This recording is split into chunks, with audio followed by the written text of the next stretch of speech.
Ladies and gentlemen, welcome back to the Manila Major SEA qualifiers. We are here with Acion Arena versus Orange.Taring. My name is Mont. With me is Purge. We just witnessed a pretty good first game, I'd say, from at least one squad. ACA, there was a bit of pings at the end, maybe some frustration. Going into game number 2, how do you deal with this as a team that's already eliminated? I think they need to fix their draft a little bit. They're missing a tanky hero that can stop the Spectre and other... Like, look at that. They banned Spec in the first round. That is not the solution. Yes, Spectre was a problem. The problem was your draft did not deal with it very well. Maybe ban it second round. Like, nobody's going to pick Spec first round because then you can just do aggressive things against them. But that, like... You're already not happy with the draft so they're far. Either they're playing tilted or bad.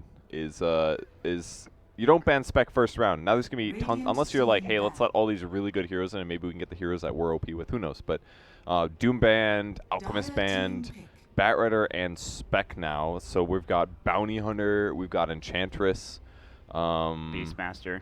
Well, Beastmaster always makes it in, pretty much almost always picks second round. Yeah. From what I see, unless you open with them. You know, you've got top supports like Venge, etc. Consistently are going to be in the pool now. But... I mean, do you pick Bounty first, or do you go Enchantress? In SEA? I don't know. I don't know about Bounty. It's Enchantress, so you were right to a certain extent. Enchantress is more variable.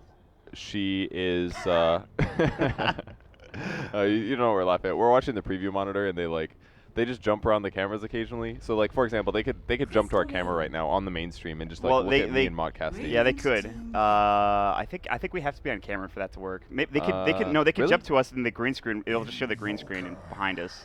But I think that's it. That's all they can do. I'm not so sure because if you go into in the control room, they constantly have preview monitors of all the casting rooms going. Yes. Like the camera is giving a video feed, but it's probably like splitting it to our setup as well. I would guess. So yeah, but the thing is, though, that there's it's chroma keyed out in XSplit. All right, we should stop talking about this. I'm sorry, I went on this tangent. It's too technical, yeah. Because, like, I'm enjoying this conversation, but I know that 99% of you guys have no clue what what's going on. Basically, what happened is they changed the camera, and Fogg was just chilling in a room by himself, and then he looked up and realized, like, because he heard laughing, he looked up at the monitor and he realized he was on camera. And he keeps walking by and he's smiling the entire time. He's like, I don't know what's going on, like, guys. Dude, they got me. Anyways, not necessarily heroes I expected to see first round. Enchantress opened it up. Very good hero. For pressuring lanes, changing things up. She's basically like efficiency of Beastmaster in the laning stage, but she creates a lot of pressure with the creeps, which is kind of where she should have been in the last patch. Like that's actually kind of a cool thing. They nerfed what she did before, which was be OP with right-click damage, but she's still early prioritized due to her ability to pressure lanes to gank. One solution to this is Crystal Maiden. You frostbite the creep dies, and you can prevent her from attacking with Frostbite. So this is like one of the weird cases where CM's actually an alright hero. But picking her this early is... abusable? It's abusable by the enemy carries. They did ban, Lich and Earth Spirit. I don't really like the Lich ban. I mean, I guess with Enchant and Lich, they could really pressure lanes I'm never really a fan of the Lich ban, but SEA loves this hero for some reason. I'm just not sold on Lich being good just yet. I'd agree. It makes you a little bit too weak in some mid-game team fights. Like when Lich's Chain Frost is on cooldown, Lich is awful. Like he's actually an awful hero when Chain Frost is down. Is kind of how I feel. Yeah. Invoker does give him some good things as well. Sunstrike setups. I actually really like it with Beastmaster. Yes. Yeah, exactly. That part's cool because now Beastmaster +1 anywhere, it's a dead hero. Doesn't matter who it is. But do you think that? I mean. Here's the thing. Does Beastmaster go off lane? Does he go jungle again? I mean... it's Radiant, so it's going to be slower, but you could still jungle. You could still off lane. I guess you can't really jungle because Enchantress hypothetically could follow you around. True. So why not just off lane? They get the Beastmaster counter with Witch Doctor, so Orange is still in a pretty good spot. Plus, with Puck, they have a very offensive mid-hero. Invoker is pretty low armor right now, so Puck isn't just about nukes. It's also about being able to position himself to get more right clicks off. So that plus Enchantress roam could mean a lot of pressure on Invoker. But ACA is on Radiant side, so it's a little bit harder to gank Radiant. So they got that going for them. So far, I really like this draft. It's going to be fun to see how this works. I like the Tusk pickup, too. That gives them a bit more... It gives them some survivability with the snowball, obviously. They're watching our game. Ooh. We're in. Yeah, but they're talking about it themselves. Yeah, they're not listening to us. They don't give a damn about us, Kevin. Too bad we have the best draft analysis here. That's right. We know everything about this region. BTS stream, we're important. Yeah. CTS 3, I mean. Yeah. We're important. Yeah, definitely give us a follow. Everyone's obviously. here watching. guaranteed. I actually had a lot of trouble finding all of the streams when I was was trying to watch some games earlier. Yeah. And I was like, well, there's BTS 1, obviously. He's got 18,000 viewers. But I was like, are any other streams on? And I had trouble finding them. You just have to put the numbers in. You have to actually physically type them in. The yeah, address. that's a shit way to figure just out. Just multi-twitch it and do it that way, or go to Join Dota and look at the match you want to watch, and then just click on it, and then go to. That is an overly complicated way to browse. You're just lazy, man. I don't know. No, okay. No. I mean, yes, but you need to easily. This is like a web browsing web design solution. A topic I know almost nothing of, but I can use my brain to be like, no. Yo, if it took more than 5 seconds for me to go from like BTS 1 to find the other streams, and obviously in a normal setup they don't need to do that. But for this hub, maybe they they have the team page. The team page for the I literally looked at, I mean, maybe I'm an idiot, maybe I missed it, but I looked at the main BTS page and it said that it showed like Beyond the Summit, not like the. Maybe if I click. There's another team page. It's a Manila Major team page. I didn't see that one. Maybe if I clicked on the BTS one, it would have showed the other 7 streams anyways. I'm an idiot, probably. All right, well, listen. It's probably wrong. You guys are probably just watching Dota TV anyway, so you don't have to deal with all that jazz. We actually keep just talking about dumb stuff that everybody in Dota TV doesn't care about. They're like, what do you want to talk about? You want to talk about the gyrocopter? BTS? All I know is Dota. I like gyrocopter a lot against Beastmaster. Flat cannon, BKB. Yes. You clear all the necros, you clear all of the boars, and then all of a sudden this movement speed advantage that Beastmaster gets is God, I like Taring's draft now with the Void coming out. Why? You have long distance damage from Enchantress. Even if they nerf that, it's still good. You have Puck who can Elusive Orb in. You can kind of play around the Chronosphere so that you can Dream Coil as it's coming off, or you could Dream Coil into a Chronosphere if you want to. You have Flat Cannon like you talked about. You have Rocket Barrage. You have Call Down, all of which go into the Chronosphere. You have the Death Ward, which outside of the Chronosphere now. Don't put it inside the Chronosphere. Don't do that. But still, I think this is really well-rounded in terms of team fight, but that's an anti-mage pick from Acion. I'm going to agree. If you look at Orange, it just looks like a good balance of everything. Your upfront heroes can be Gyrocopter with a BKB. Faces Void Chrono. The person he Chronos can't really get covered by Tusk, really. You can't snowball into it because it's too much spacing. But they do have a really good 4-man lineup. Invoker, Beastmaster, Tusk, Crystal Maiden. They can pressure lanes. Anti-mage can split push. He can be caught by Orange, but it's not in a super easy way because it's basically what Puck Void are your best anti-mage solutions. So I actually really like AM as a pick here. It's definitely a really good carry. So I actually like both drafts a lot. I think the Orange one's a little bit better. I think it has a really good early game potential, whereas ACA is essentially just reacting. The Crystal Maiden has to try to limit what Enchantress does. Yeah. Once Beastmaster hits 6, though, I think ACA has way more offensive opportunities than Taring does, and I think the Anti-Mage is going to scale very well. So basically, it kind of comes down to, I guess, the laning stage. If they can get a lot of ganks done with the Enchantress and the Puck is able to transition rapidly, and maybe they can shut down the AM, then I think Taring's going to be in a really good spot. But other than that, I think their mid-game is overall about similar. Actually, I really do like both drafts a lot. I think they both have really straightforward purposes and goals in what they do. I'm a bit afraid for the AM. I feel like he might have a rough time. Maybe not in the laning phase, but I feel like if he gets caught with a Chronosphere, he's probably just dead. Well, what's going to deal damage, though? Enchant? Enchant, the Void himself, hopefully getting some time lock procs in the Gyrocopter. Yeah, but that's magic damage, which he's going to heavily resist. I don't know. It's probably not even going to skill. I guess you're right. I guess especially if he has support, maybe he can survive with the help of, like, I don't know, Deafening Blast. But even that is not going to be in the mid game. What was their 5th hero? Witch Doctor. Yes. Like, okay, the only way that he dies basically is Puck gets really far ahead and they combo like 3 heroes to kill him, or you're talking Chronosphere with Death Ward and maybe Enchantress. Like, Enchantress is pure damage. She's a good solution, but she is the support, and she's going to roam a lot early game, in my opinion. I don't think she's going to hardcore farm. She'll probably gank a lot, try to kill heroes like Beastmaster and Invoker. That's her goals, and maybe occasionally she could, like, smoke with Witch Doctor and look for CM in the jungle. Yeah. Those are her targets for sure. There's a lot to do in this game for both squads, honestly. It's a very interesting early game. I'm kind of excited to see how they're laying this up for both squads. I think it should be pretty standard for the most part. The biggest X factor, I think, for me is probably Yamate on the Puck again, because he could play so well one game, and I'm wondering how he transitions into the next. I'm wondering what he does in this game. Are you trying to say, is Yamate going to feed this game? I'm not saying that, no. And you making me imply that, that's just, I can't believe you. You can deny or confirm whatever you No, want. I'm saying can Yamate play up to the same level? I'm not asking if he's going to feed. I don't think he's going to feed. In fact, I know that he's not going to feed. He got a ton of kills and a ton of assists last game, and like 17 and 17 or something. Infinitely low deaths. So 0, in fact. Yep, that's what I meant. Yeah, okay. I got you. Somewhere out there, Pimp Uncle, maybe asleep, but he's smiling. Anytime I mention math, Pimp Uncle's like, oh my God. I am the wrong person to talk Somebody to else math wants about. to talk about math. Thank God. I ask him like math, like theory questions sometimes, and he's like, well, I was going to go to bed 2 hours ago, but Let me talk about this with you. I'm ready to type essays. He's totally pumped. Faces Void walking into the offlane.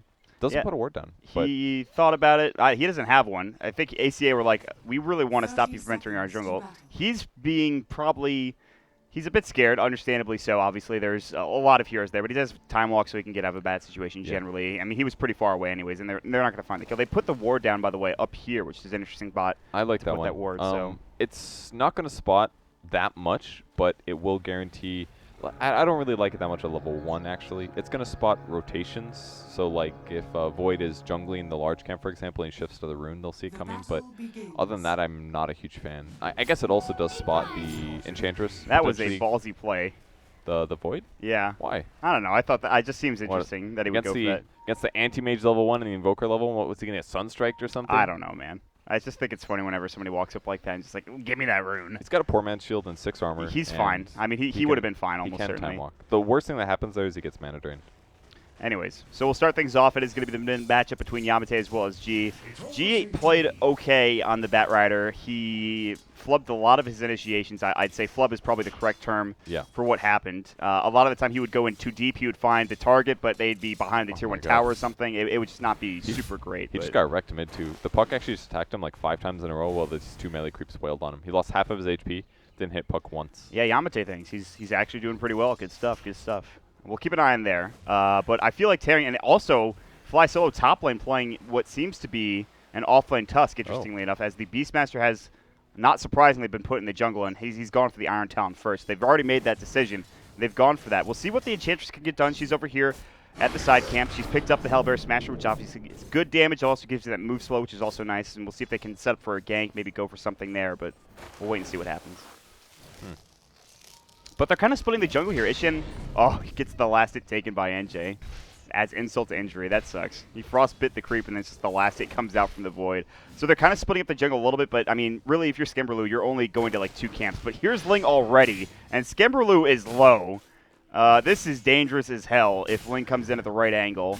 And he's going to wrap around, not with any vision, by the way. He doesn't really see him. He might have seen him when he was over on the cliff on the other side, but he's going to wrap all the way around, cut off the path of retreat. He's got Enchant at the ready. The Hellbear Smasher's going to come in, and Skimberloo's like, please help me for the love of God. Uphill miss. It's not going to be there. And Ling, he will pick up the first blood, as you had commonly predicted, I think, from the start of the draft. I really don't like how Beastmaster's jungling this. And you may be like, what? You just right-click. It's not like that. I feel like the way that he's jungling is he saw other teams doing this, and he was like, well, we have to do it now. And he forces himself into it, but he doesn't know how to do it efficiently. And he's just coming top now. He's like, I've given up on the jungle. Fly Solo, you just go back down bottom and do whatever you're doing. I'm fine with that. It really didn't accomplish much. Tusk only got 2 out of that. He maybe could have helped them.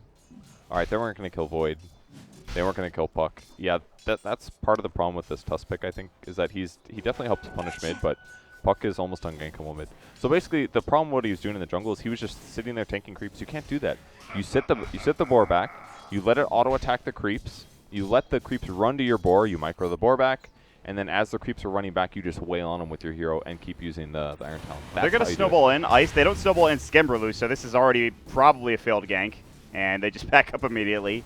That's awkward. Miscommunication again from Acion Arena, which is, I don't want to say it's not surprising because that's a little bit unfortunate, but that's just kind of how this series has been going, I feel like, man. I mean, they need to get an Orb of Venom, and then this kill works, I think. Especially, I guess it's a little scary because Cask can bounce a bunch between only 2 heroes, but if he gets the boar down, he's kind of fine. Although if he boar stuns if he Cask stuns the boar, then the boar stuns for 5 seconds. Yes. But they can easily kill this. This is the weak point in this lane, is you kill the support Witch Doctor. Like, they should just be endlessly killing him. Like, right now, if they snowballed on him, and then they ice sharded like this, like right above the Witch Doctor, you can see it on the map. Don't worry. Oh, no, you can't. Okay.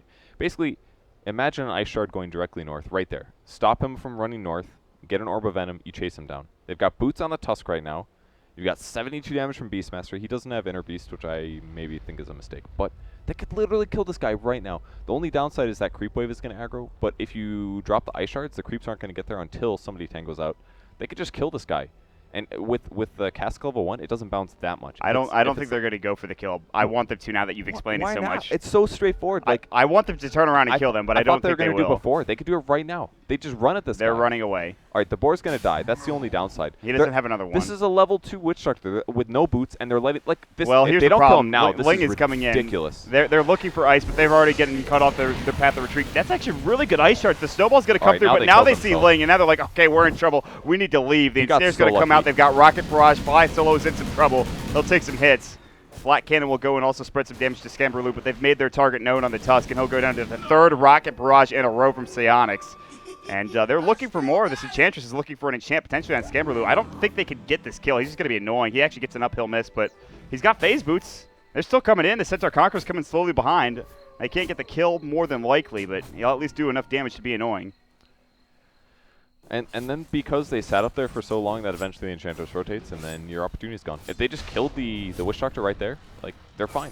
But instead they're feeding deaths now, and now they're healing, and now they're like, well, that was our one place on the map we can maybe get kills, and can't do it anymore. And CM also went for 2 Frostbites. Completely disagree with this. Increases your mana cost, barely increases your damage, and regardless, Faces Void's still going to time lock this. Yes. They don't have enough damage. Even with Fly Solo, they don't have enough damage, I don't think. Yeah, like it's he should have 2 Arcane Auras probably and just spam the skill more. I think that's fair. That would make a lot more sense. They're going to bottle up NJ, and it looks like Yamate's going to pick up the bounty and continue to bottle up NJ maybe a bit further. Yamate's going to head back mid. They're not going to look to set up a gank. He's not level 6 yet, so he's not going to head bottom. NJ's level 5. He's doing really well in terms of experience. The Beastmaster's 4, so he doesn't have that quick level 6. The Invoker is top in net worth, which is nice. It's the one thing that is going the way of Acion already is the top in terms of CS as well. Gabi is right up there with the rest of them, though, but this Faceless Void is getting a lot of last hits, 17 in fact in this offlane. They're going to Crystal Nova him. He has Time Walk. He could have Time Walked off that minimal damage if he wants to, but he didn't really think about it. He's going to take some hits. He'll bash up Gabi and just that's it. He's a Blightstone too, by the way. This build kind of works now actually because the damage that Time Lock does is massive now. It does so much damage. It does 100 magic every time he bashes, and that's 1 of every 5 hits. With the 4th point, he gets 125. That's like a level 2 nuke at this point. It's like and there's no spell shield on anti-mage yet, but I'm sure there will be. But yeah, eventually he'll get it. It's kind of this weird position where his skill build actually works. I think the only reason it does work is because AM doesn't have a lot of burst nuke. If AM had burst nuke and CM had burst nuke, then you would need more than 1 time walk because you would need more cooldown. Meanwhile, while this is all happening, Psionics and the rest of Taring are just pushing top. They're saying, you know what? We don't really care that you have an anti-mage. We're just going to take your top tier 1 tower. Not the most important tower in the world, but still it's going to be gold for Psionics that they really don't want to give away to him.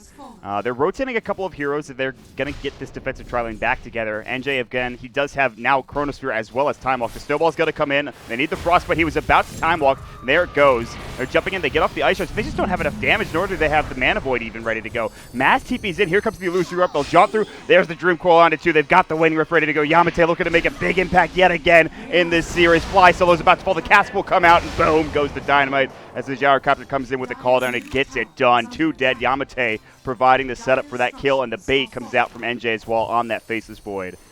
Mont, that was the least bait I've ever seen. There was literally no way they killed that guy. No, I know. They executed that gank perfectly, with the exception that there was literally no way that guy died. I don't know what they were hoping for it to happen. Like, it just, you can't kill that. It's literally impossible. Maybe they thought, okay, we could get a Sunstrike here. That's the one difference maker. Okay, well, that's actually a good point. Why didn't he Sunstrike? 287 pure? I'm asking you the question, Van. Might have killed him? I have no idea. You're not wrong.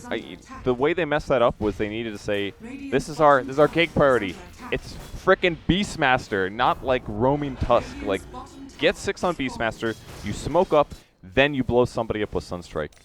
That's how they should do their Well, they've kills. got 6 now, and they're grouping up mid, but they've been scouted. So, I mean, this is a very obvious push. They've already lost their tier 1 tower down bottom. They're not even going to get this tower probably. Yamate's already in, ready to go again.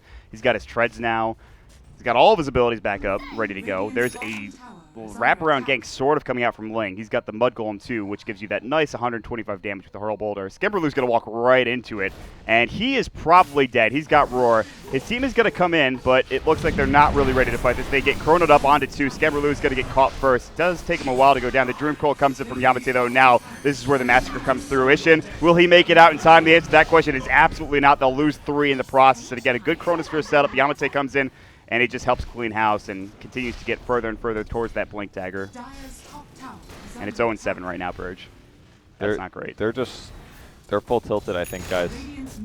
It's a dangerous thing to witness, but I'm just watching this game, and I was like, is this what our games were like back at TI4 on Zephyr in the regional did you control ping each other? Because No, we never did that. For those of you but just joining us, there was, in the last game, as the game was ending, control pings on like 3 different heroes, and it looked a bit...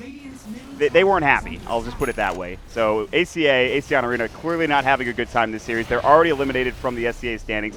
Taring really could use a 2-0 here to put them in a good spot, and it looks like they're about to get it. I mean, it's very early on in this game. They're going to roar up Ling, though, and they might find a kill here. The Sunstrike will come out. This should be a pickup, and maybe I speak too soon. It's 1 kill, yes, but at least it's a kill. But that was like the most, like, please, God, use your spells correctly on us. We just took a tier 1 tower Do kill anything. I've ever seen. Like, they literally took the tower. Their heroes were still there, and they were like, this guy actually just walked at us even past that. So I guess we'll finally use our spells correctly. But they could have done that as soon as the beast hit 6. And this is part of the issue with their draft, was the fact that had it was offlane Tusk. Like, I think it would have worked so much better in their laning stage if they just did tri-lane with Beastmaster off rather than the Beastmaster jungle Tusk off. Because Tusk didn't get that many levels.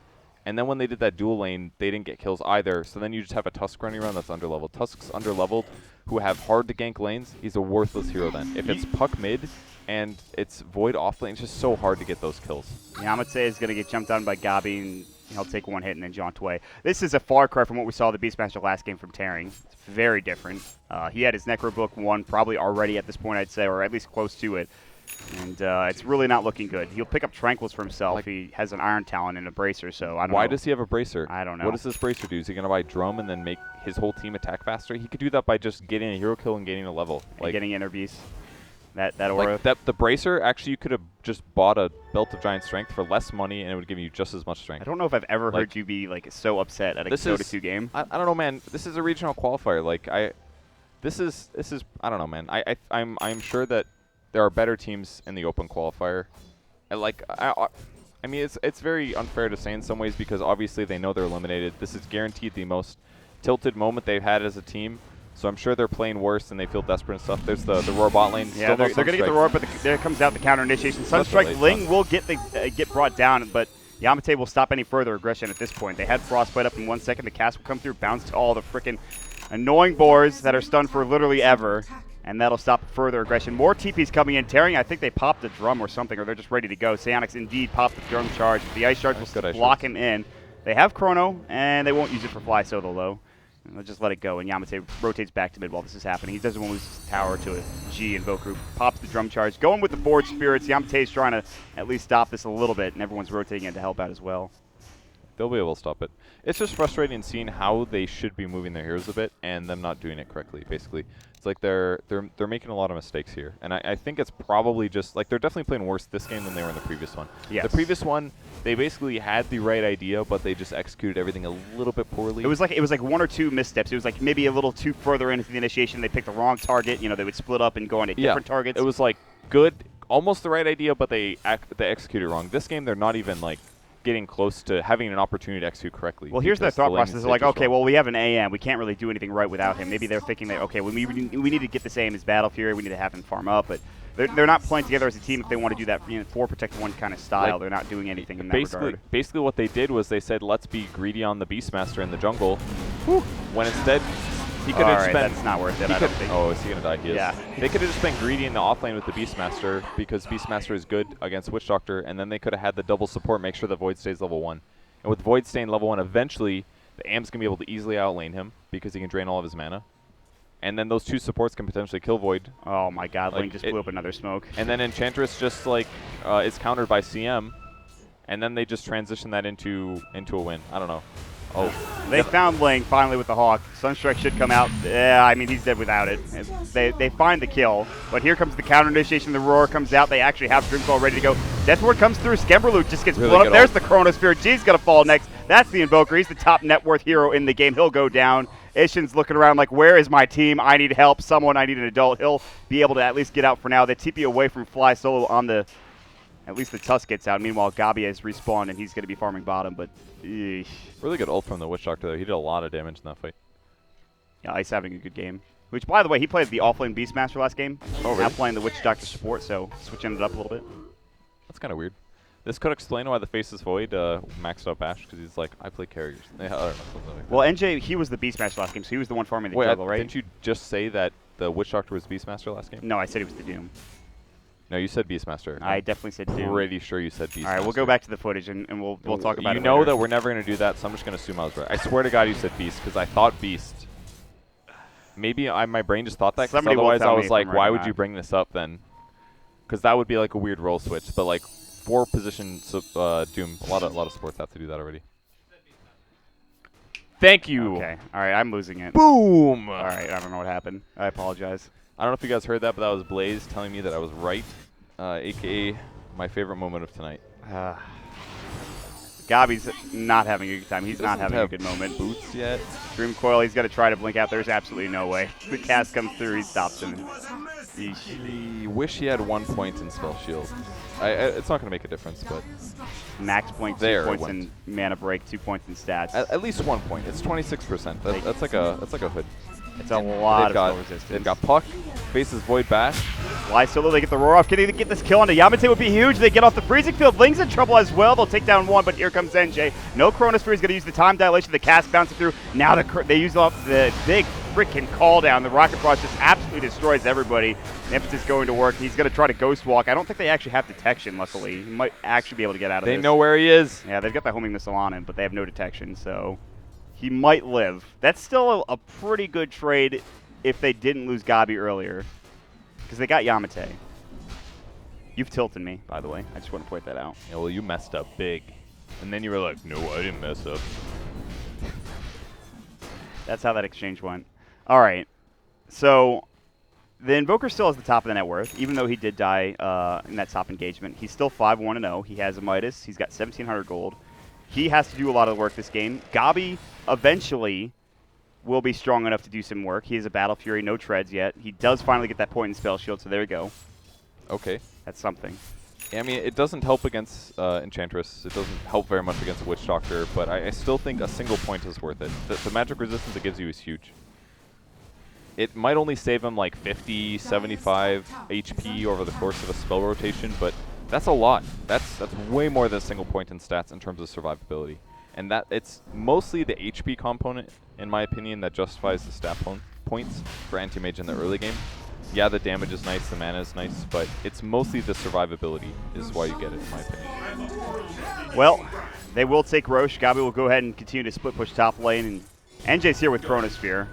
I think he thought about using it, but nobody was there. They had nobody else TPing in. He, by the way, went for a Midas, which, I mean, he can get away with at this point. He has a Mask Madness now, too. The old school build. He's so farmed, actually. Yeah. With Tread's Mask, and Midas is so good on Void as well, just because of the bash damage. So NJ, who I did say was the Beastmaster last game. Wait. NJ was the Beastmaster. You're right. You just said that you said he was No, you said, God, you messed up again. Can I just say, was he the Beastmaster? Doctor. You said Witch Doctor was the Beastmaster. Okay. You meant to say that's what I he meant, was though. the Doom. No, you literally told me afterwards that you meant to say that Witch Doctor was the Doom last game. Yes, I agree with you on that. Okay. Okay. Who was NJ last game? Beastmaster? He was the Beastmaster. Okay. So this is what I mean. And he was top in the net worth, or at least second in the net worth when at this point in time, too, and he was jungling at that point. He's going to be the Waning Rift coming out, silencing a Fly, so they'll find Acion again. The Death Ward will come through. This Crystal Vein does not have enough HP to survive a gank of this magnitude, and they'll be able to bring him down for 30 seconds. But is that an Admiral Akbar quote? Unintentionally, yes. Do you think somebody just pulled the plug on their router? They can actually win, though. I'm not even kidding. Anti-Mage is, like, his Battle Fury is it's slow, and he's died twice, but it is an Anti-Mage. The the one thing that's going to fight me from saying that is Faceless Void is literally going carry, which means that the weak disables that Taring is working with isn't going to matter because at some point he's going to be able to solo kill the AM. And I feel like they're going to have more disables later on down the road through the puck. And I think he's actually building into a Yules now with that Windlace. But like this offlane Faceless Void actually has the exact same net worth as an anti-mage carry. Like, yeah. That is a really bad sign. The purpose of anti-mage is to get ahead and stay far ahead and get 6-slotted before them because a lot of other heroes are actually better than him 6-slotted. What I wanted to talk about, what I originally wanted to talk about was how NJ performed last game as the Beastmaster and how farm he got. Yeah, and he had like Blink, Necro 3 by 20 or something. Yeah, and he got the pipe 3, too. He had Necro 3 by 20 for sure, which is still really fast. And so now he's playing this Faceless Void where he got plenty of farm. He helped contribute to a couple of kills. He's 2-0-5, so he's doing really well for himself. He picked up an early Midas. He's already got 700 gold on top of the Mask of Madness he just purchased up. So he's going to start dishing out the damage here pretty soon. And we'll see what he goes for next after this. But the Gyrocopter, he's picked up an Overclub. He's got 2K gold in the bank. We'll see if he goes for the SNY or if he decides to pick up the BKB and be a bit more standard. We'll see what he picks up. But, I mean, they already have the Dragonlance for Ling. They have a drum on him as well. Ice has picked up not only Arcanes, but he's got Urn of Shadow. So it's just that next set of items. But bottom lane, Psionics might get caught. He does have the edge. The Sunstrike will come through. Does not get off that cooldown. Finally, does they turn around and get the counter initiation with a huge Stream Coil. But still, they will bring down both of these heroes. The Rocket Barrage instantly. The Flat Cannon, Yamate somehow finds a way to turn it in almost every situation. Dear God. Yeah, they didn't organize that gank very well. It was basically the Beast going in way before the Tusk was there. And you have to go in at the same time because there shouldn't be a period of time where Gyro gets this cooldown off it. It just makes the gank so much harder. And most of it was that the puck was able to get there in time and counter-initiate. But I think if the Tusk was there just a bit earlier, it might have been a bit different. He basically had to use Snowball to initiate. And he could have saved that stun duration for later. Because you can stun for like 1.5 seconds minimum on Tusk here. And instead he had to use Snowball to override just to close the gap. And it just feels like they're lacking on that damage. And even with the Sunstrike, G just needs to be able to pump out the damage. He's going to have Aghanim Scepter soon, so he has a lot more tools to work with, obviously. There's the Yules that has been picked up. Gabi now finally has his treads plus 1,700. Will he go for the Vlads? He's got enough money for it here pretty soon.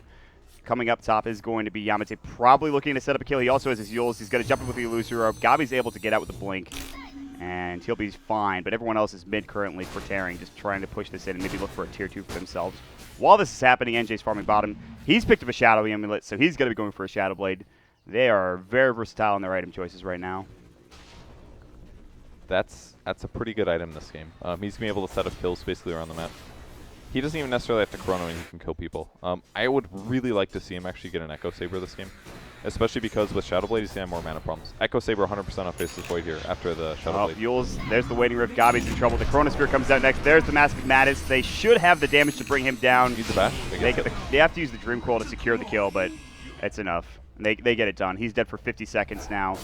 And Ling will find a nice courier flying around in the jungle. So he just picks that up nice and easy. And they've started controlling the enemy side of the river with relative ease, somehow out of nowhere.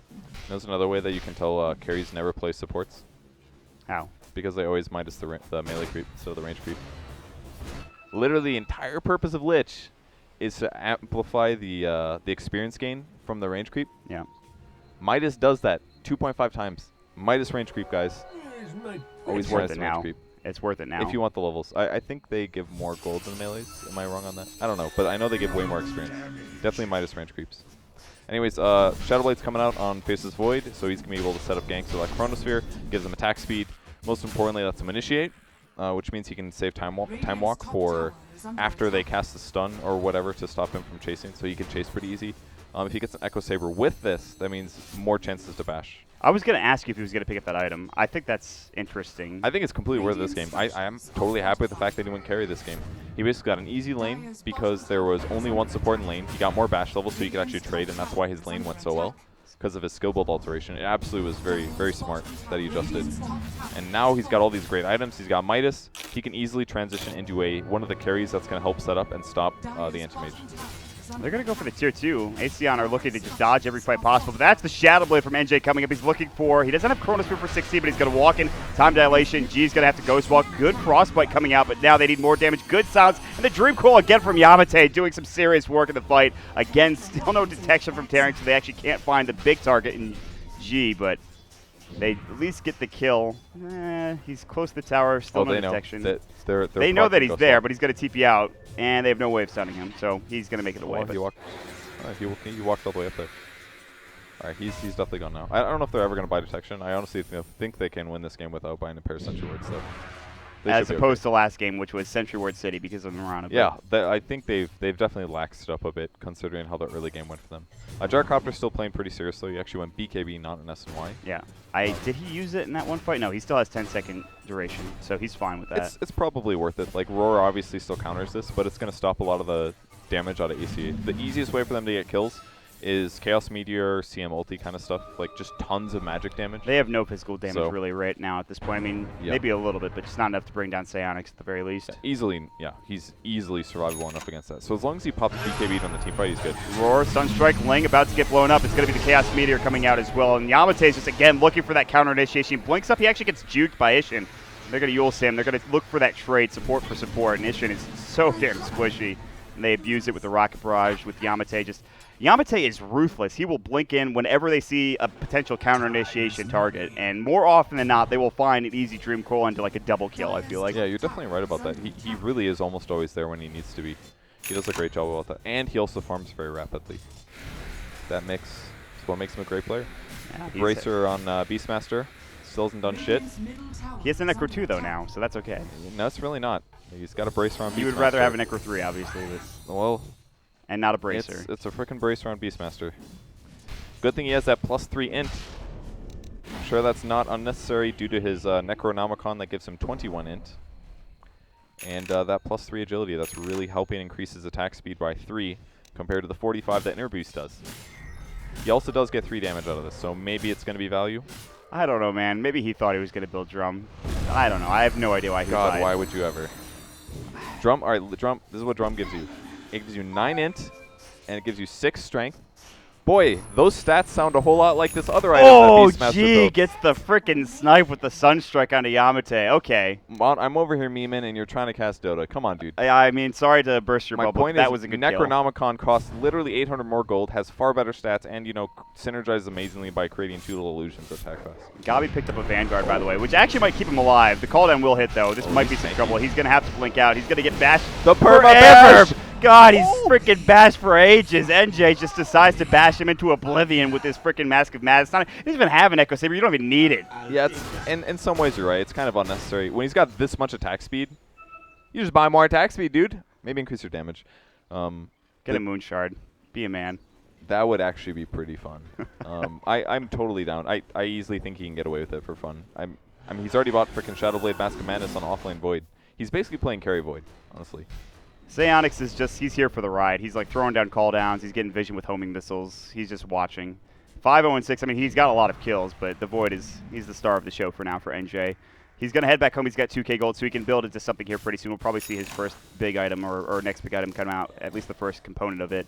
Crystal Maiden has her Veil of Discord recipe, so she just needs the Helm of the Iron Will to finish that up, and that's a pretty big item with the exception of the fact that they have a BKB on Psionics, so that kind of sucks. I kind of like this when I first saw the double null talisman because it does transition him and it makes him very strong early game. Makes the Crystal Maiden strong. Like basic stat items are they're great when you're losing, and they're definitely losing. But the double null, lots more mana pool. He can cycle his spells better, and it turns into an item that's always going to be useful for your team. So I kind of like this now. I think somebody else was talking about. They said Veil is worse, but the build-up is better now because you can get the double null. Yeah. So you can get on a lot of mid-heroes like Puck. Like double null talisman, people used to buy those in 1v1 matchups just because the value is so good. So now you can buy that into a Veil. That's pretty cool. It doesn't give you as much int as it used to, but the early build-up just means your early game's going to go better. You're missing out on some mobility that you would maybe get from a 4-staff, a Blink, a Yule Scepter, one of those 3 items that you might see instead. But it also gives you 6 armor. That part's good. If you're going to get chronoed, for example, or if Puck's going to dive after you, 6 armor can be completely invaluable. You're probably going to die anyways because you're a Crystal Maiden, but still. Maybe not now because, you know, he's basically got a Bracer worth. He's got 6 strength out of this. He's got 3 armor from Tranquils.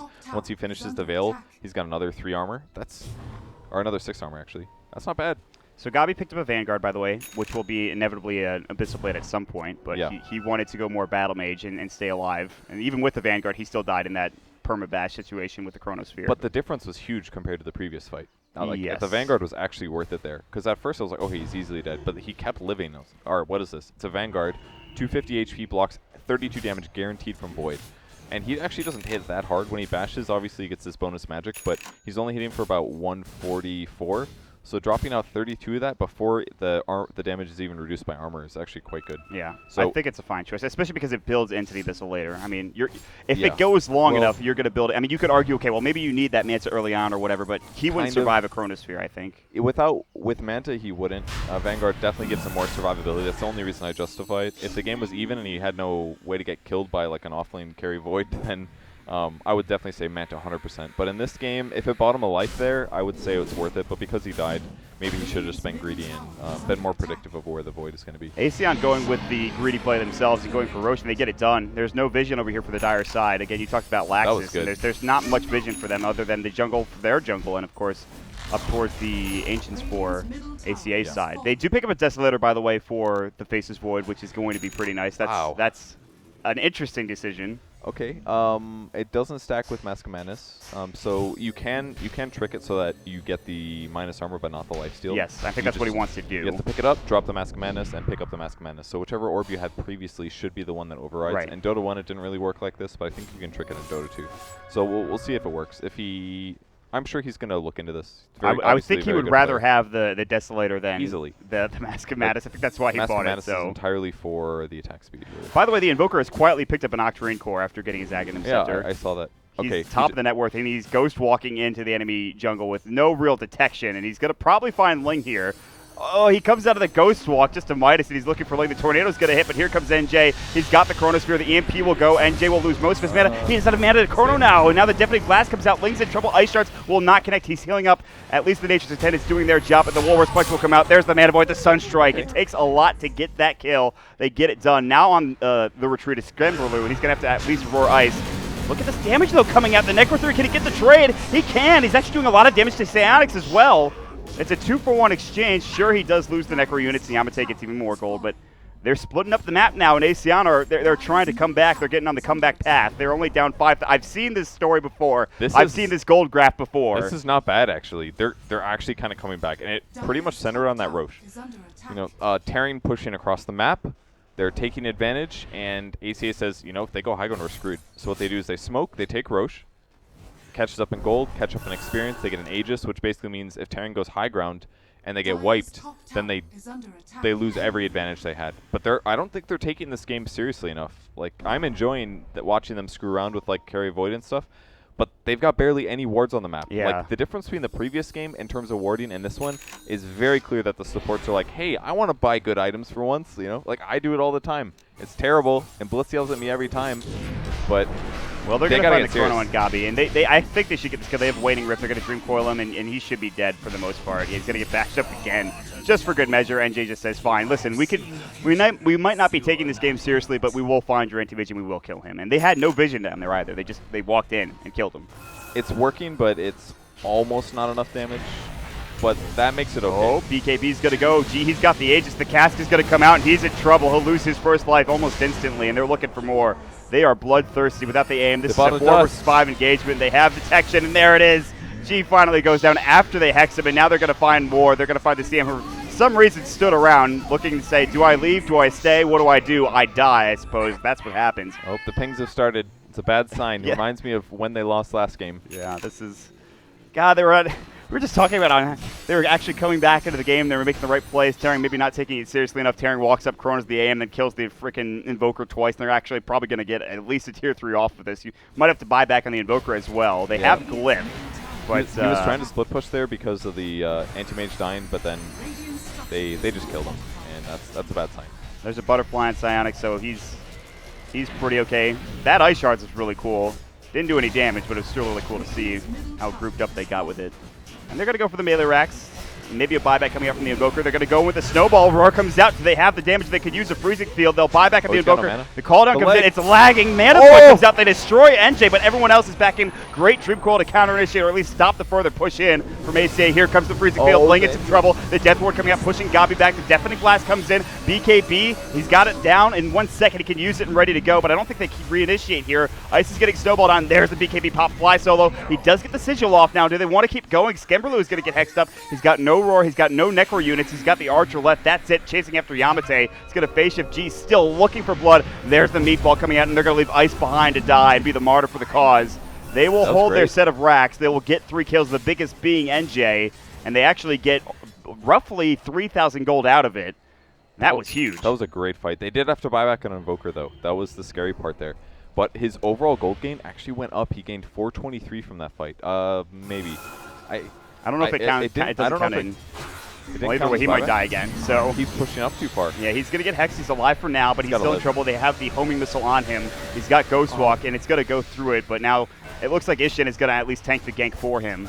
And he does not have a Ghost Scepter or anything that can save him. Even a Ghost Scepter wouldn't help, I think, in that situation. Yeah, they keep pushing up with like 2 heroes, 2 few heroes, and they're getting killed. Anti-Mage is alive at least. And things are stabilizing a bit. Almost an Ags on Face's Void just to allow him to chrono multiple times throughout the game. He can use it for ganks and pushes. Let's talk about the late game situation, Purge. Let's say we get to 45 minutes with the AM getting good farm and not getting ganked. Where does this game go for here? Well, it all comes down to the initiation. Like, we see the Mana Void. It's a free kill. Yeah, they're going to find it without the Mana Void. Roar comes out. That was the newly minted Blink Dagger by Skemberlu, by the way. So Enchantress is so easy for kill right now. Like, her item build is fine, but she doesn't have survivability. And agility carries, they always work fine against Enchant, because at least ones that buy stat items, because they're always going to get so much attack speed that eventually it does counter their untouchable. And now she's lacking armor, so she's just getting killed. The biggest problem is killing Psionics, though. He's picked up a Scotty since that last fight mid. So he has not only the evasion with the butterfly, he also has a lot of HP, some extra agility coming out too. So yeah. 20 armor, Scotty obviously very good, attack speed slow. Can't talk about it enough, but it's pretty good. I wouldn't say it's amazing versus AM, but I do like the generic stats that it gives, especially because he didn't go S and Y. Yes. If he ended up selling his drum, he'd be a little bit weak. Look at that Tornado EMP. It's going to be on to 2, and NJ's got to time walk a lot of that damage. He's got a Shadow Blade. Ghost Walk comes out. They find the Chrono onto Fly Solo and Acion. Fly Solo almost certainly should fall. The Dream Coil comes out. Acion will go down as well. That was some miscommunication. At least they're making space for the AM top lane. He's looking to go into this tier 3 tower. He's putting a lot of pressure. He's going to get it low. I'm not sure he'll get the kill in the tower. He'll have to blink away, knowing that the rest of the squad might be coming after him, but instead they're mid, and they're probably going to continue to push. And I think Gabi probably needs to TP back home sooner rather than later. Yeah, sports keep getting caught. The Invoker's not actually seriously going in there, and they're really overextending. And those kind of punishes just lets them go high ground. It's just a lot of miscommunication. They'll take the full set of racks, and it looks like Gabi's like, I just want to get a tier 3 out of this. I don't even know if he'll get that much. The impetus is going to come through. It's going to be annoying a little bit. They pop the Manta for Gabi and hit the tower, please. Now you need to leave. And the TP should go. The cooldown's going to come out, and he'll be fine. He'll be all right. Well, one step closer to getting a Rax. They can honestly still win. They have been Rax mid, but they're winning some fights. Their overall net worth is not bad. It's been pretty stable for like, what, 20 minutes? And that means that as a percentage of their total being behind, it's getting less bad over time. Most of that farm is obviously on Anti-Mage and Invoker, but these guys are pretty capable. They're definitely the most capable players on their team. But you talk about the supports, though, and that's exactly what I wanted to point out. It just felt like every time somebody thinks about going in for Acion, they're just in a bad spot. They don't retreat when they need to. They're just not in the correct positioning, and that provides them even further kills for Taring. I mean, Yamate doesn't really need any more for him. He's a Hex. He's got a Blink. He's got bots. It's 2 sets of boots, because why not? There's an Axe now up for NJ, so duration's not increased, but at least you get the reduced cooldown, so there's that. Jump in, Tornado, EMP, it's going to hit up onto Psionics. He might have to BKB here. He's thinking about it. Roar comes out. He gets it off at the perfect time. Sunstrike will go through it, but still, he's got plenty of life left in the tank. Now they get the Mana Void off. Stops at least the Death Ward. Everyone's low. Psionics' BKB is done. Here comes the meatball. Psionics about to fall, and he will go down. NJ getting taken down by G, but still, 4 dead. They've lost the AM. It was a great fight, or at least it looked that way for Acion, but Yamate again with NJ doing that damage to the Chronosphere. They're chasing after G. They have the gem up on the puck, so they have vision. They will not be able to chase him down, or at least not yet. But it looks like they won't find him. And it looked like it was so close there, but they couldn't quite get it done. They couldn't quite bring NJ or Yamate down. I didn't really like that initiation. It was a Tornado EMP with team follow-up, but they have to... I mean, I guess it was Roar. No, it was Tornado EMP, and afterwards they roared. Yeah. But the Roar came after the BKB, and then obviously the Chrono to counter-initiate. That's not really how you can start the fight, I think. It's just... It was too difficult. As soon as the Chrono came out, the fight was basically over. Yeah, the counter initiation came through. They had the Dream Coil to help out as well. I mean, the puck is. I mean, Yamate is doing so much work again. 4-2 and 20 His Hex on the AM helped a lot. The AM is pretty heavily countered. The Chronosphere, the first hit bash into Chronosphere. Gee, is just like, what did I do to deserve this? His buyback status is still down for 1 minute and 15 seconds. This will open up opportunities for Taring to either take Roche or to push further into the base. They may not notice, though, because he only had about an 80-some second cooldown. So they may have forgot that he popped back. We'll see. That's also been pretty long. I want to set something up here. They should go for it, though, over the Aegis, I think. It's a little safer. Although it's going to be a bit until Gyro gets across the map. Maybe they do go Roche. If Gyro was already there, if all 5 heroes are there, definitely go high ground. But because by the time they get there, it'd be like 30 seconds up, I think it's safer to just take Roche instead. Yeah, they should be able to take it in time, too. And they're getting some good vision down, too. The puck is sitting up here. Yamate had some help. I think the Ling and Enchantress came in. They put the Observer Ward down to get some further vision in the jungle. So if they want to contest this, they'd probably have to smoke or something along those lines. But the AM just wants to farm. He wants to split push. He wants to keep the lanes pushed out, try to go for the Rack's top, and he might make his way up there knowing that they are in the Roach Pit, or at least assuming they're in there. But it's falling very quickly regardless. Yeah, they have really good damage. Void's going to keep scaling here. 7-1-13. He's basically got 2 item slots, not to mention he can upgrade the Shadow Blade into a Silver Edge, which is actually really good against Anti-Mage. In fact, he maybe could have done that earlier, because if you apply Break to Anti-Mage, you remove his magic resistance, and that means every bash you hit him for actually does a lot of damage. Yeah. I mean, it's something he'll probably think about later on into the game as we get further. It could be his next item, Still honestly. get Moonshard, obviously. I was thinking that maybe I saw the Hyperstone. I was like, is Gyro capturing Moonshard? But it's obviously the AC. Yeah, so it's a rare case where getting an AC on Gyro is the right solution. It basically means that Anti-Mage's damage is not going to scale well against Gyro. First of all, he's missing him already, but putting 15 armor on top of that means really good survivability against physical damage. So AM is sitting in a secret mission top, maybe to cut the creep wave and just be a nuisance and try to take the racks, which is going to be very difficult. But they're playing this right. They know they have to keep the top wave pushed out because that's where he wants to go. Is he actually going to go for backdoor here? Does he have enough damage to? Yeah, it looks like it's close. No, not really. I mean, if he had a creep in the base, yes. But with the Dire just pushing out top lane, Chrono mid. Yeah, flash solo. Wow, he survives. The tornado comes through. The blade mail is a little bit too late. He's going to time walk away the ice wall. They're going to tornado, and they're going to go in with a meatball. They actually snowball it, and NJ's in trouble. He's going to fall. He's dead for 84 seconds. He's got buyback, but G gets the kill. They will end up losing at least a Tusk. Ling now. They're going to try to turn this. The Crystal Nova goes. They had the Veil on him, and here comes Gabi. Abyssal Blade. Ice in trouble. Mana Void not there. He eats the cheese. He eats the cheese, but Yamate in trouble. Sunstrike will hit. He's slow, but not dead yet. Phase shifts the last tick of damage. Will stay alive. Can he get out of this situation? He blinks further away. The Elusive up. They want this kill. They don't know where he is. They've lost 2. They will not lose a 3rd. It looks like as Yamate was alive with about 20 HP. Acion Arena could have changed everything with a kill on Yamate there. They couldn't get it done, though. It was so close. So damn close. I'm going to be blown away if they win this game. They can definitely do it. They have Abyssal in 2. Psionics is going to get turned on. There's going to be the Alacrity. They blink ahead. They go for the racks instead, and the Glyph comes out. And now Gabi is actually in a lot of trouble. The homing missile comes up. There's the Hex. He maybe played that wrong. He's in trouble. He's there's going to be a Tornado EMP coming out, but there's the Chrono onto G. He's going to take a lot of this damage, and he will fall. He does have buyback to TP coming out from Gabi. They got a little too aggressive there at the end. I think they bought back on the Void. Yeah, they did. And so that's where that came from, but still. He's got so much farm, I don't think it matters. Like, it's fine if Void buys back here. The most important thing is they don't lose their racks. But they're keeping it kind of close. This is getting scary. We've been sitting at that 5,000 net worth differential for about the last, not just this game, but last game as well. It was about a 5,000 net worth differential, ACA being down that much in both games for pretty much the entirety of it until the end. So they are used to this position, but they have better late game cores arguably to deal with it. Although Gabi is starting to feel like he's not really doing that much. He's dying very quickly. Gyro broke on Invis Beastmaster. Is he going to realize?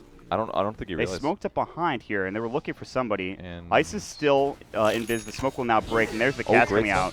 Gabi is in a lot of trouble. He'll blink away, though. They don't have another way to disable him, but now they do with the Chronosphere being up, but they Abyssal him and NJ. The Roar's going to come out. Can they bring him down? He's already used his Necro units. He's very low. He's going to maybe have to time walk, but he doesn't have the mana to use it. The Illusions are going to chase after him. They'll earn him up, and they can't bring him down. It would have been a great kill. It would have been a dieback. Now they're going to look for Skemberlu. Here comes Yamate. He's got Dream Coil. He misses it onto Skemberlu. That's a free kill. That's just gone. A rare mistake from Yamate, but he can't quite get it done. And they'll be able to make it out with the Invoker still being dead for 6 seconds. And now finally, I was wondering when this was going to happen, but Gabi picks up a BKB for the Anti-Mage. Well, it'll stop at least the magic damage coming out of the enemy team. Enchantress still hit through this, and she's got Dragon Lance as well as Ags, so she's actually getting kind of scary finally. Her survivability is a lot higher with the Soul Curse from allies, and a Hex will be her next item as well. Plus, she's been enchanting the AM Manta illusions, and those are just really good at dealing damage. Mana Burn's actually a really big deal this game, both from Beastmaster, EMP, and AM. I didn't think about that aspect of the draft before, but lots of mana drain. Very good counter to Faceless Void, for example. NJ is having the most trouble with the mana drain at this point. Yeah. He's missing out on Chronos. He's missing out on Time Walks because of it. He's going to Shadow Blade, though. The Sunstrike comes out. It's going to hit Ice. This is going to do a lot of damage. Buddha Restoration, but he finds the Chronosphere fly solo. That Ice Shard's cost him his life. It does take the Chronosphere, but it's a 60-second cooldown with Aghanim Scepter, so I don't think they're that concerned. They're going to try to push in with a 4 versus 5 advantage now. And the Aegis up to boot. And they're going to go ahead and Frostbite him. The Tornado EMP coming out. He's going to maybe have to think about popping his BKB. He might just let this life go. The Deafening Blast will take it down. Now they're going to jump in. There's the Abyssal Blade. The Mana Break going to work. And NJ about to go down to the Mana Void if he decides to use it. He doesn't. Instead, they jump in. They get the Nice Mana ult. Void off and do some serious damage. Yamate in some trouble. Has to phase shift. Now the Sunstrike off target on Psionics. And now he's in trouble. Gabi's going to have to blink down to the low ground. He's going to be the EMP up just to make sure they stay further back. They're okay with what they got out of that engagement. Gabi looking for more. Perhaps we're just going to farm up. But again, Yamate, he does end up falling in that engagement. Down for 75 seconds. He's got to buy back, but NJ does not. He's dead for 70 without one.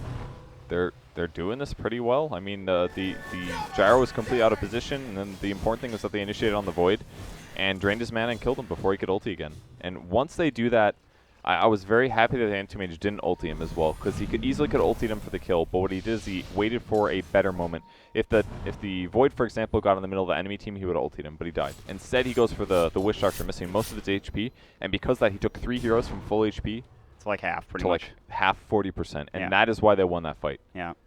Not to mention, pretty good to stop against Death Ward. I don't even know if he got the Death Ward off or not, but I don't think he did. I saw the Witch Doctor very low mana, so I'm sure he did, but maybe it got stopped. Here we go, Gabi and G. They're going to be the ones going to work on this Tier 3 tower, pop the Manta style, and Linky's going to go ahead and enchant that illusion like you talked about. Tornado EMP. G is not in a good spot right now, but the Octarine Core heals him so much just through Tornado EMPs, so that's going nice. to pressure.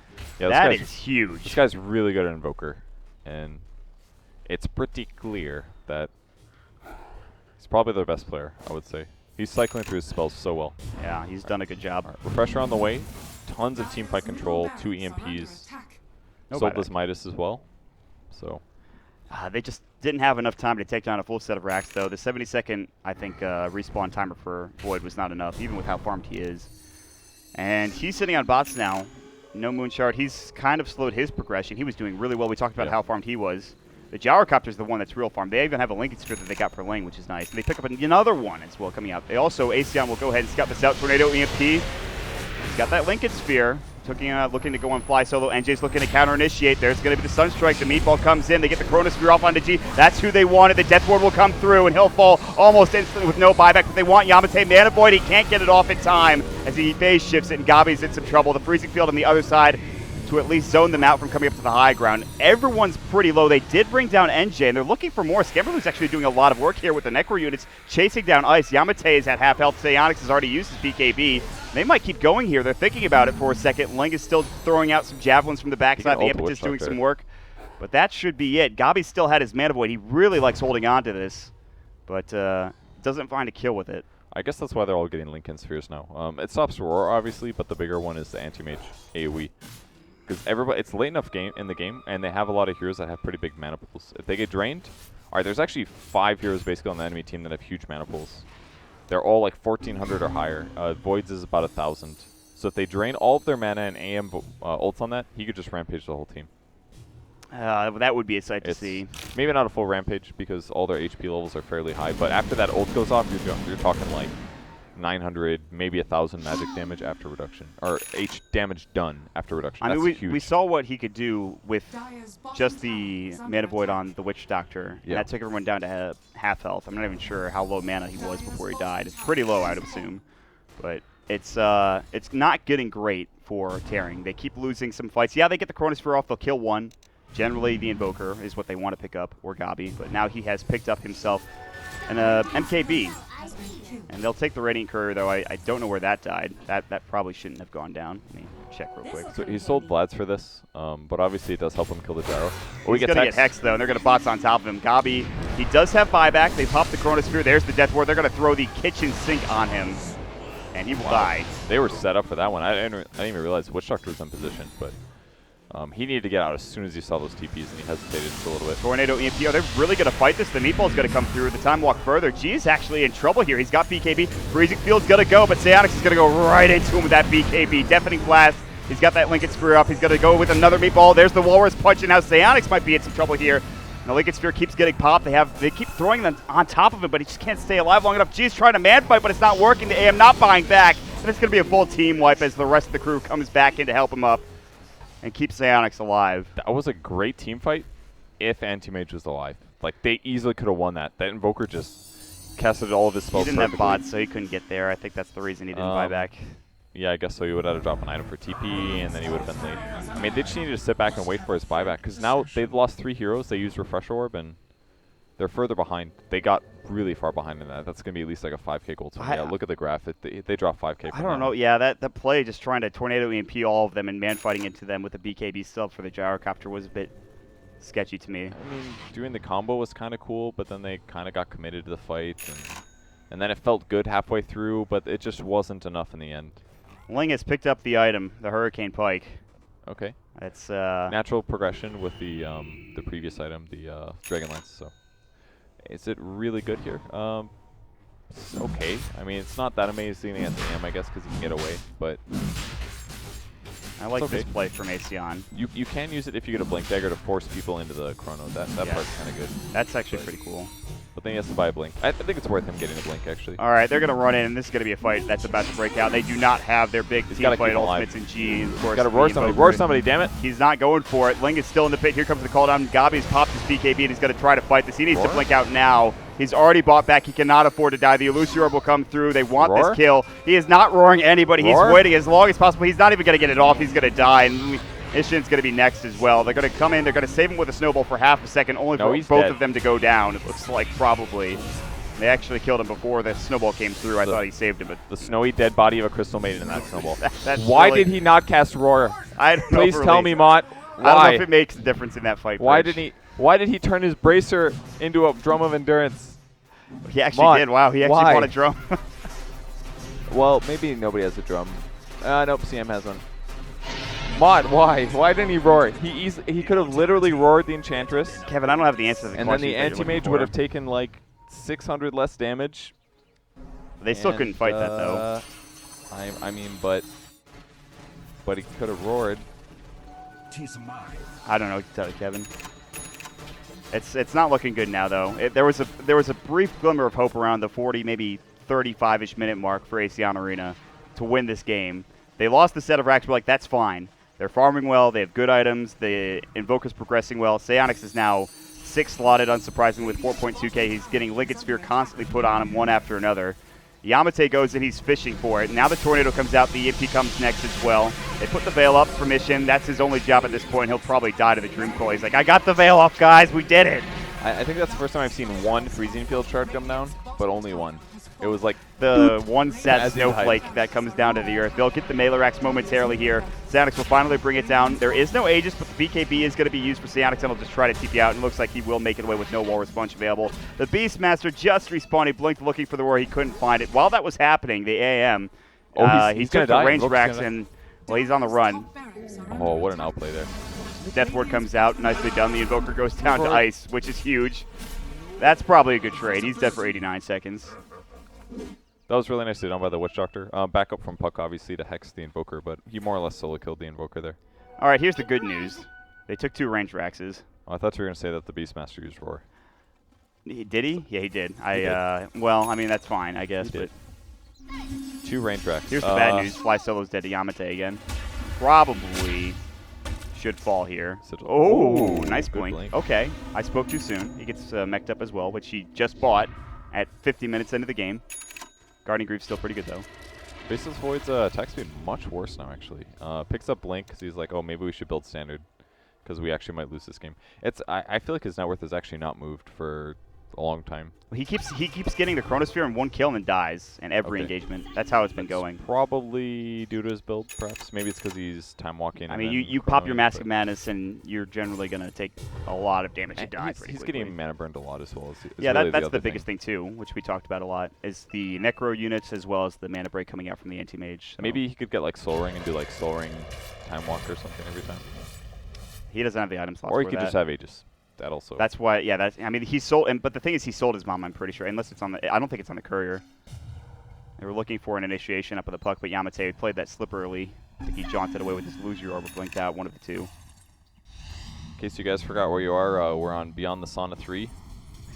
It's really warm in our room. Really hot. Roar onto Psionics. He's got BKB though. There's the Sunstrike. Can they get this kill? Great counter initiation with a Chronosphere on top of the Dream Coil, and Gabi is getting pelted by the Impetus hits.